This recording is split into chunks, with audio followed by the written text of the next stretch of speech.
Yes, guys, how is everyone? So finally, we've got some manager stuff happening. So the name, you know the name, is Raul. Raul Gonzalez. Everyone knows Raul Gonzalez. Everyone knows who he is. Everyone who knows football knows who Raul is.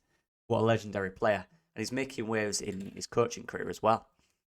So the link came from Adam Pope, who mentioned it in a tweet. I've not seen anything else on this, which makes me think maybe he just left that in there. Maybe there's something they can't really say. Maybe he slipped up. I don't know.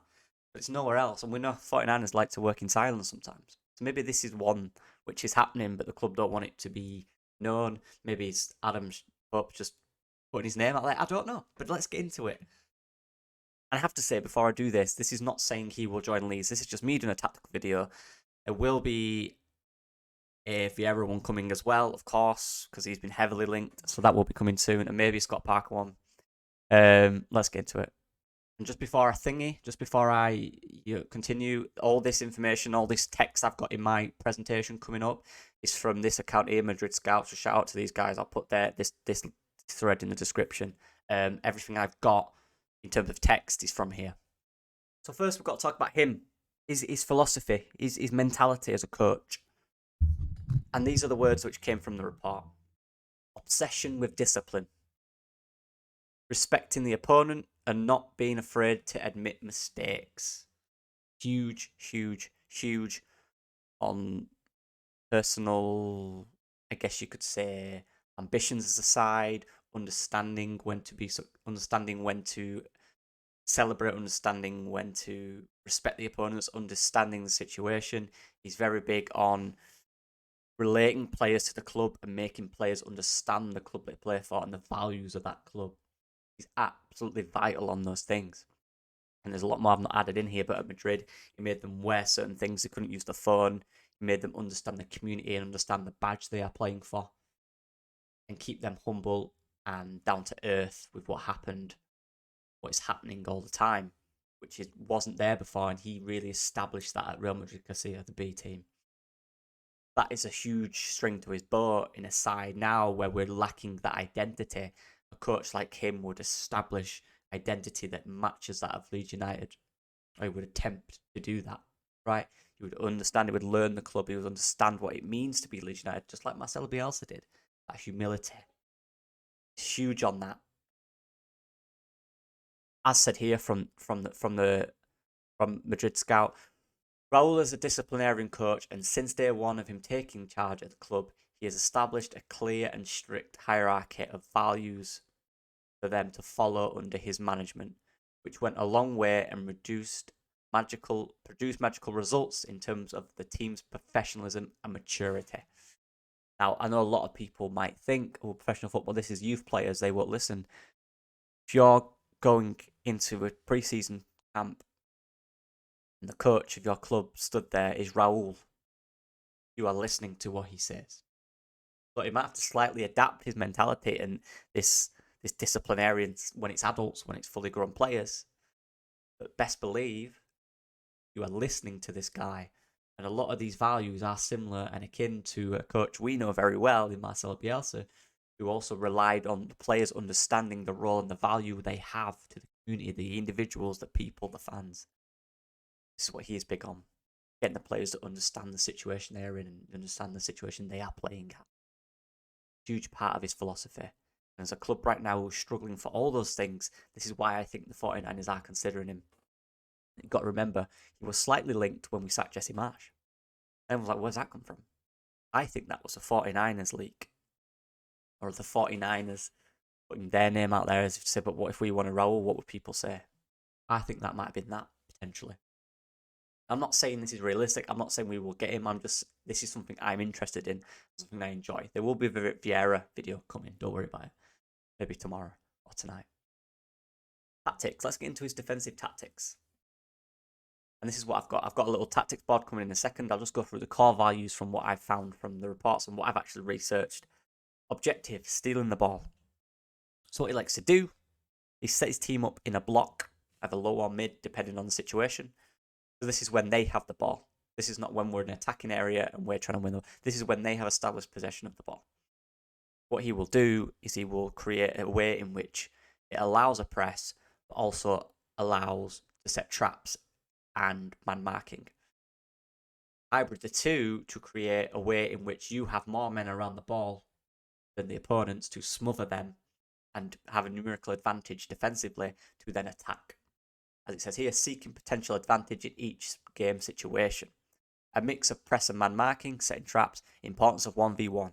So in the midfield, if the ball goes to midfield at 1v1, are you tight to him? Don't let him turn you.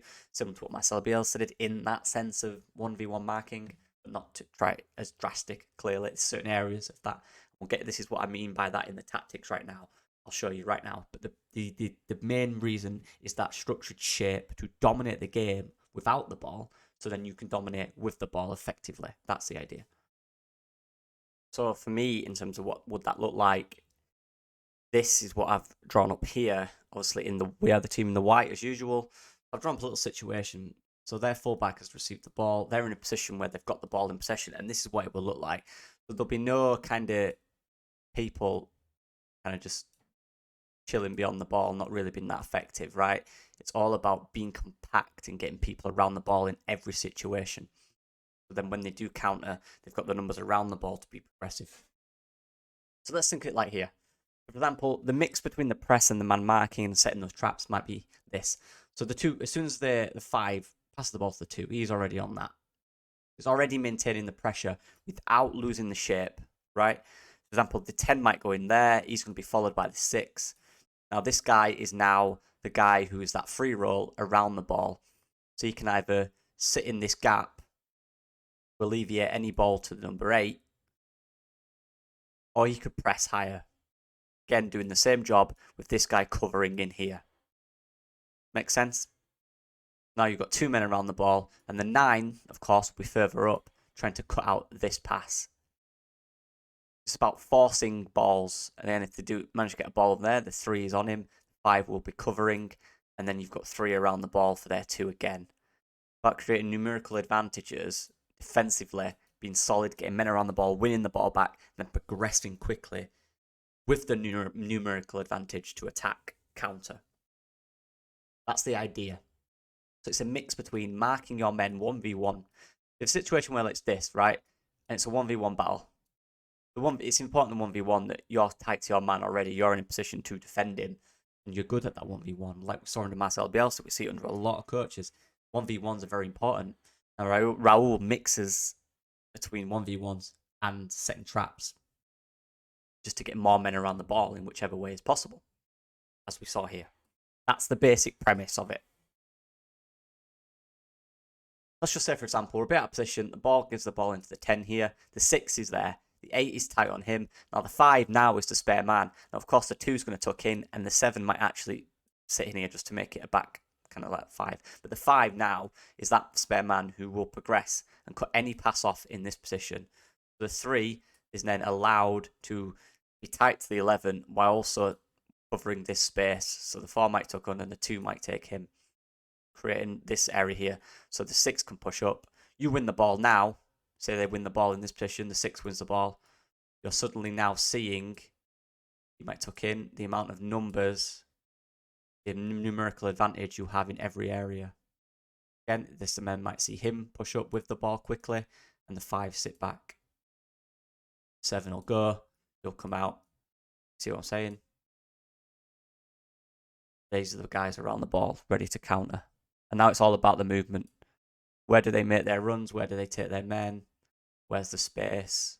Where's the quick counters attacks? That's what it's all about. Onto the offensive tactics. Now, again, the main objective of this, and this is important to note, for me to note, quick counter-attacking mindset and aggressive ball approach. So it's not necessarily, people might misconstrue it, say it's a sitting back with the ball, without the ball, then soaking up pressure, and then attacking. It's not that. It's not soaking up pressure. There's no soaking of pressure.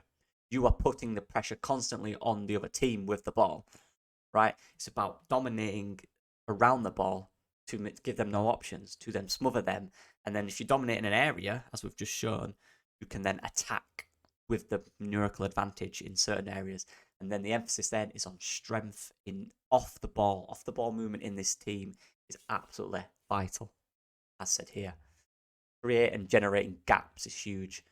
This is what the quote. The inward movement of Raul's sides are also a delight to watch. This is the different nuances, the different areas of movements, the underlapping, the inside movements, the outside movements. All the movements are really exciting to watch. He's a good coach.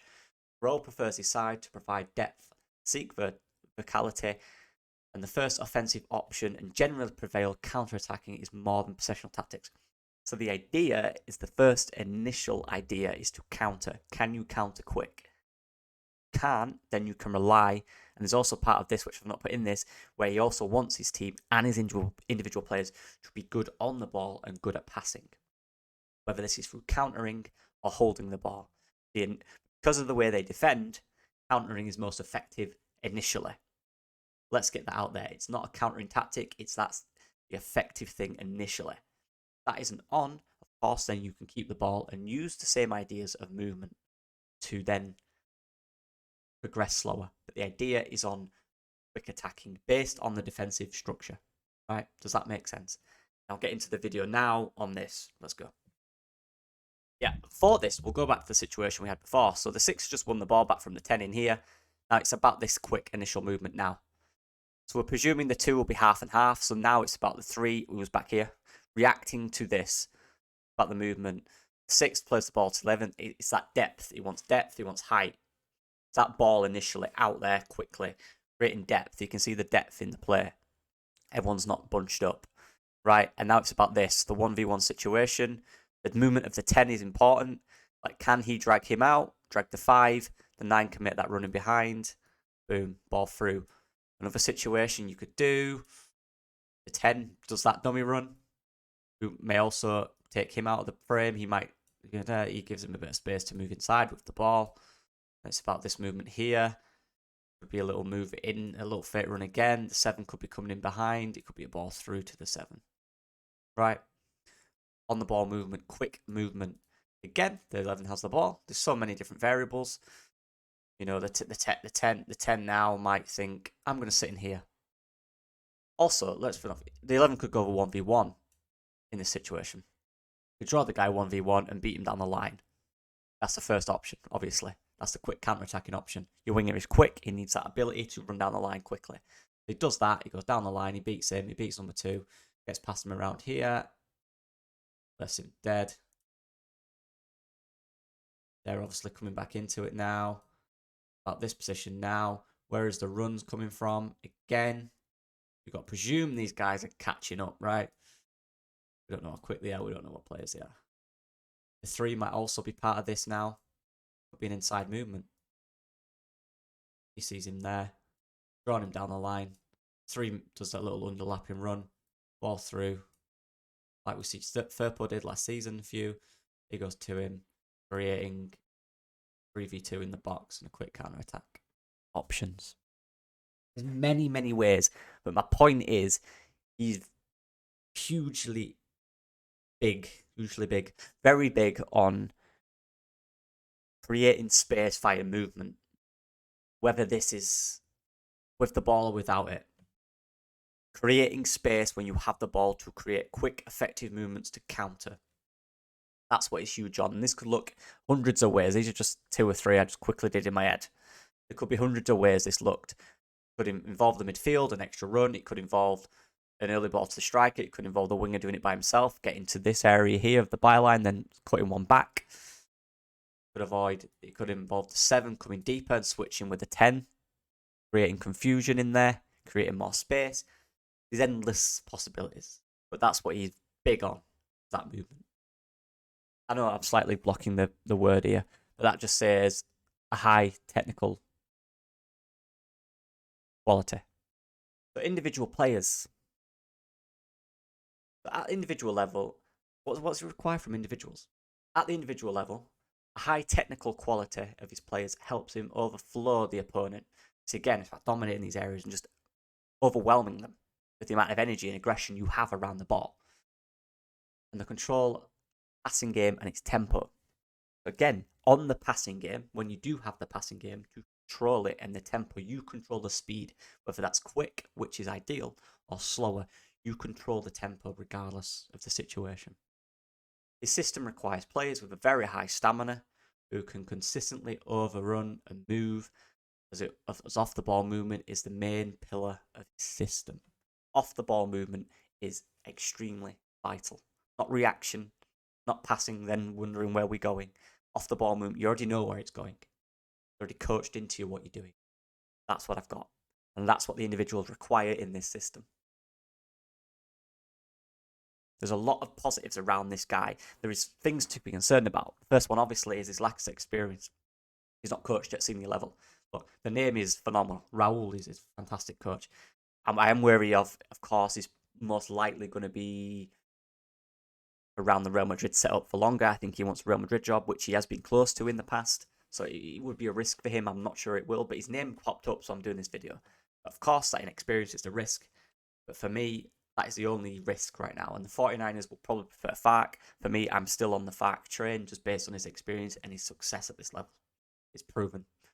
That is still my number one. But Raúl has snuck up. I like what I hear, I like what I see, I like what people said about him. And the name helps, and that would attract players. Best believe that would attract players. It will be difficult. I don't even know if it's a real option. I don't know what's happening. His name was mentioned by Adam Pope. But there's something there. Maybe it's just a little name they mentioned, and that's petered away. We don't know. It's taking longer. Maybe this is why. But let's see. There's, of course, negatives and positives. But in terms of style and name, it's huge. In terms of experience, very inexperienced. That's the risk. But let me know what you guys think. Very highly thought of, by the way. Don't get me wrong. And I just want to say before that, coaches like Xavi Alonso, who also came through the youth systems, is now establishing himself in Europe as a really good coach. So maybe he wants that way. Maybe he's seen that as a success and thought, this is a good opportunity for me to do that. Because it can work. And then when you're in youth systems, you have a lot of time to figure out your system and figure out what you want to do as a coach, right? And he clearly has done that. But let's see. What do you guys think? There's a Vieira video coming. Please like and subscribe if you wouldn't mind. Yeah, I appreciate the support.